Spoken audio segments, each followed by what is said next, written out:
जय श्री राधे कृष्ण। श्री ग्रक संहिता वृंदावन खंड 18वां अध्याय।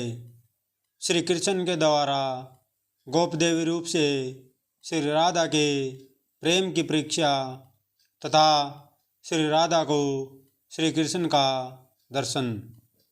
श्री नारद जी कहते हैं, मिथिलेश्वर तदंतर रात व्यतीत होने पर माया से नारी का रूप धारण करने वाले श्रीहरि श्री राधा का दुख शांत करने के लिए वृषभानु भवन में गए। उन्हें आया देख कर श्री राधा उठकर बड़े हर्ष के साथ भीतर लिवा ले गई और आसन देकर विधि विधान के साथ उनका पूजन किया। श्री राधा बोली, सखी, तुम्हारे बिना मैं रात भर बहुत दुखी रही और तुम्हारे आ जाने से मुझे इतनी प्रसन्नता हुई है मानो कोई खोई हुई वस्तु मिल गई हो। जैसे कुपथ सेवन से पहले तो सुख मालूम होता है किंतु पीछे दुख भोगना पड़ता है, इसी तरह सत्संग से भी पहले सुख होता है और पीछे वियोग का दुख उठाना पड़ता है। श्री नारद जी कहते हैं, राजन, श्री राधा की यह बात सुनकर गोप देवी अनमनी हो गई। वे श्री राधा से कुछ भी नहीं बोली, किसी दुखिनी की बाती चुपचाप बैठी रही। गोप देवी को खिन जान कर श्री राधिका ने सखियों के साथ विचार करके स्नेहत तत्पर हो इस प्रकार कहा। श्री राधा बोली, गोप देवी, तुम मनमनी क्यों हो गई? कल्याणी, मुझे इसका कारण बताओ। माता, पति, ननंद अथवा सास ने कुपित होकर तुम्हें फटकारा तो नहीं है? उन्होंने किसी स्रोत के दोष से या अपने पति के वियोग से अथवा अन्य तरह चित्त लग जाने से तो तुम्हारी मन खिन्न नहीं हुआ है?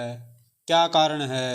माँ भागे रास्ता चलने की थकावट से या शरीर में कोई रोग हो जाने से तो तुम्हें खेद नहीं हुआ है?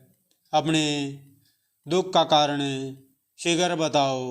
रंभोरु किसी कृष्ण भक्त या ब्राह्मण को छोड़कर दूसरे जिस किसी ने भी तुमसे कोई कुत्सित बात कह दी हो तो मैं उसकी चिकित्सा करूँगी, उसे दंड दूंगी। यदि तुम्हारी इच्छा हो तो हाथी, घोड़े आदि वाहन, नाना प्रकार के रत्न, वस्त्र, धन और विचित्र भवन मुझसे ग्रहण करो। धन देकर शरीर की रक्षा करे, शरीर का भी उत्सर्ग करके लाज की रक्षा करे तथा मित्र के कार्य की सिद्धि के लिए तन, धन और लज्जा को भी अर्पित कर दे। धन दे करे निरंतर प्राणों की रक्षा करे। जो बिना किसी कारण या कामना के निश्चल भाव से मित्रता का निर्वाह करता है वही मनुष्य परम धन्य है। जो मैत्री स्थापित करके कपट करता है उस स्वार्थ साधन में पट्टू लंपट नट को धिक्कार है। राजेंद्र, उनका यह प्रेम पूर्ण वचन सुनकर गोप देवी के रूप में आए हुए भगवान उन्हें कीर्ति नंदिनी श्री राधा से हंसते हुए बोले। गोप देवी ने कहा, राधे, वृषभानु गिरी की घाटियों में जो मनोहर सांकरी गली है उसी से होकर मैं स्वयं दही बेचने जा रही थी। इतने में नंद जी के नव तरुण कुमार श्याम सुंदर ने मुझे मार्ग में रोक लिया। उनके हाथ में वंशी और बेंत की छड़ी थी।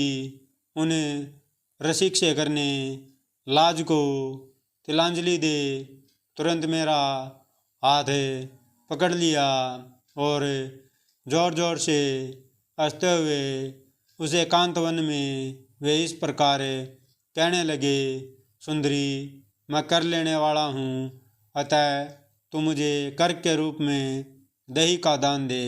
मैंने कहा, चलो हटो, अपने आप कर लेने वाले बने हुए तुम जैसे गोरस लंबट को मैं कदापि दान नहीं दूंगी।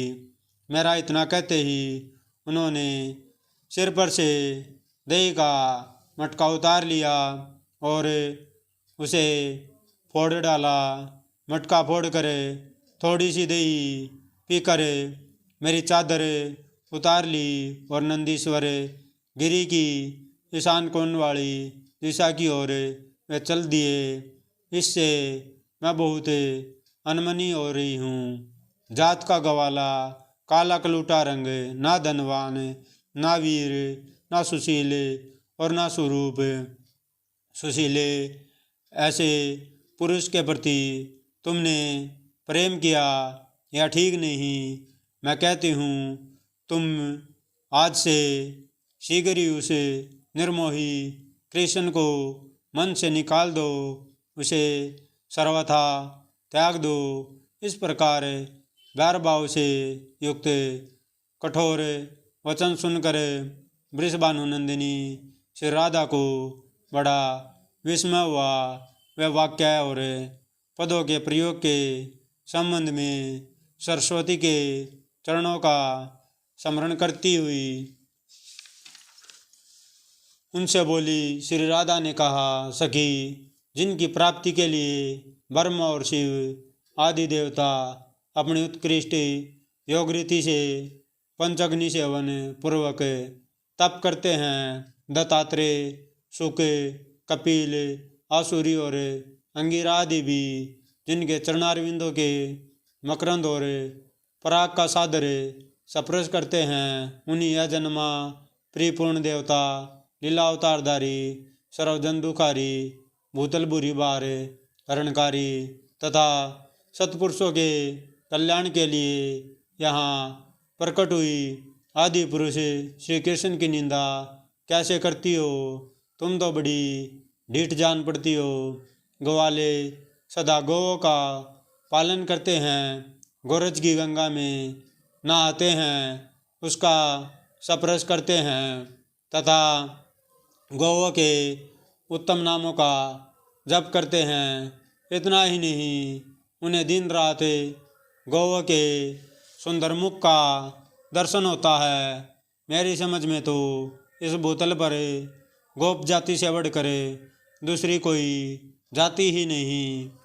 तुम उसे काला कलूटा बताती हो, किंतु उन श्याम सुंदर श्री कृष्ण की श्याम विवाह से विलसित सुंदर कला का दर्शन करके उन्हीं में मन लग जाने के कारण भगवान नीलकंठ औरों के सुंदर मुख को छोड़कर जटाजूट, हलाहल, विष, भस्म, कपाल और सर्प धारण किए उसे काले कलूटे के लिए ही पागलों की भांति ब्रज में दौड़ते फिरते हैं।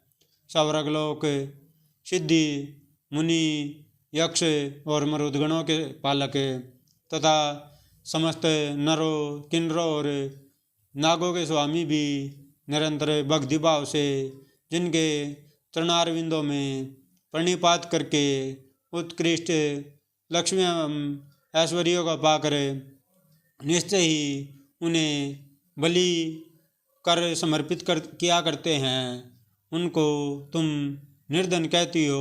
वत्सासुर, अग्गासुर, कालियानाग, बक्कासुर, यमला, अर्जुन वृक्ष, तृणावृत, सक्टासुर और पूतना आदि का वध संभवतः तुम्हारी दृष्टि में उनकी वीरता का परिचायक नहीं है। मेरा भी ऐसा ही मत है। उन मुरारी के लिए क्या यश देने वाला हो सकता है जो कोटि कोटि ब्रह्मांड समूह के एकमात्र श्रेष्ठ और सनारक हैं। उन पुरुषोत्तम के लिए भगत से बढ़कर कोई प्रिय हो ऐसा ज्ञात नहीं होता। शंकर, ब्रह्मा, लक्ष्मी तथा रोहिणी नंदन बलराम जी भी उनके लिए भक्तों से अधिक प्रिय नहीं हैं। वे भक्ति से बदचित होकर भक्तों के पीछे पीछे चलते हैं। अतः श्री कृष्ण केवल सुशील ही नहीं, समस्त लोगों के सुजन समुदाय के चूड़ामणि हैं। वे भक्तों के पीछे चलते हुए अपने रोम रोम में स्थित लोगों को पवित्र करते रहते हैं। वे परमात्मा अपने भक्तजनों के प्रति सदा ही अभिरुचि सूचित करते रहते हैं। अतः अत्यंत भजन करने वालों को भगवान मुकुंद मुक्ति तो अनायास दे देते हैं, किंतु उत्तम भक्ति योग कदापि नहीं देते, क्योंकि उन्हें भक्ति के बंधन में बंधे रहना पड़ता है। गोप देवी बोली, श्री राधे तुम्हारी बुद्धि बृहस्पति का भी उपास करती है और वाणी अपने प्रवचन कौशल से वेदवाणी का अनुकरण करती है, किंतु देवी तुम्हारे बुलाने से यदि परमेश्वर श्री कृष्ण सचमुच यहाँ आ जाएं और तुम्हारी बात का उत्तर दे, तब मैं मान लूँगी कि तुम्हारा कथन सच है। श्री राधा बोली, शुभ यदि परमेश्वर श्री कृष्ण मेरे बुलाने से यहाँ आ जाएं, तब मैं तुम्हारे प्रति क्या करूँ या तुम ही बताओ। परंतु अपनी ओर से इतना ही कह सकती हूँ कि यदि मेरे स्मरण करने से वनमाली का शुभ आगमन नहीं हुआ तो मैं अपना सारा धन और यह भवन तुम्हें दे दूंगी। श्री नारद जी कहते हैं, राजन, तदंतर श्री राधा उठकर श्री नंदनंदन को नमस्कार करके आसन पर बैठ गई और उनका ध्यान करने लगी। उस समय उनके नेत्र ध्यानरत होने के कारण निश्चल हो गए थे। श्री हरि ने देखा, प्रियतमा श्री राधा मेरे दर्शन के लिए उत्कंठित है। उनके अंग अंग में पसीना हो गया है और मुख पर आंसुओं की धारा बह चली है। यह देख अपना पुरुष रूप धारण करके भगत वत्सल श्री कृष्ण सखियों के देखते देखते सहसा वहाँ प्रकट हो गए और प्रसन्नचित हो घन गर्जन के सम्मान गंभीर वाणी में श्री राधा से बोले। श्री कृष्ण ने कहा, रंभोरु, चंद्रवदने, वृद्ध सुंदरी, शिरोमणे, नूतन यौवनशालिनी, मानशिले, प्रिय राधे, तुमने अपनी मधुर वाणी से मुझे बुलाया है, इसलिए मैं तुरंत यहाँ आ गया हूँ। अब आँख खोल कर मुझे देखो ललने, प्रियतम कृष्ण आओ। यह वाक्य यहाँ से प्रकट हुआ और मैंने सुना। फिर उसी क्षण अपने गोकुल और गोपवृंद को छोड़कर वंशीवट और यमुना के तट से वेगपूर्वक दौड़ता हुआ तुम्हारी प्रसन्नता के लिए यहाँ आ पहुँचा हूँ। मेरे आते ही कोई सखी रूपधारिणी, यक्षी, आसुरी, देवांगना तथा अथवा किन्नरी, जो कोई भी मायाविनी तुम्हें छलने के लिए आई थी, यहाँ से चल दी। अतः तुम्हें ऐसी नागिन पर विश्वास ही नहीं करना चाहिए। श्री नारद जी कहते हैं, तदंतर श्री राधा श्री हरि को देखकर उनके चरण कमलों में परिणत हो परमानंद में निमग्न हो गई। उनका मनोरथ तत्काल पूर्ण हो गया। श्री कृष्णचंद्र के ऐसे अद्भुत चरित्रों का जो भगत भक्तिभाव से श्रवण करता है वह मनुष्य कृतार्थ हो जाता है। इस प्रकार श्री गर्ग सीता में वृंदावन खंड के अंतर्गत श्री राधा को श्री कृष्णचंद्र का दर्शन नामक 18वां अध्याय पूरा हुआ। जय श्री राधे। अगर वीडियो अच्छी लगे तो लाइक कीजिएगा, चैनल को सब्सक्राइब कीजिएगा। जय जय श्री राधे।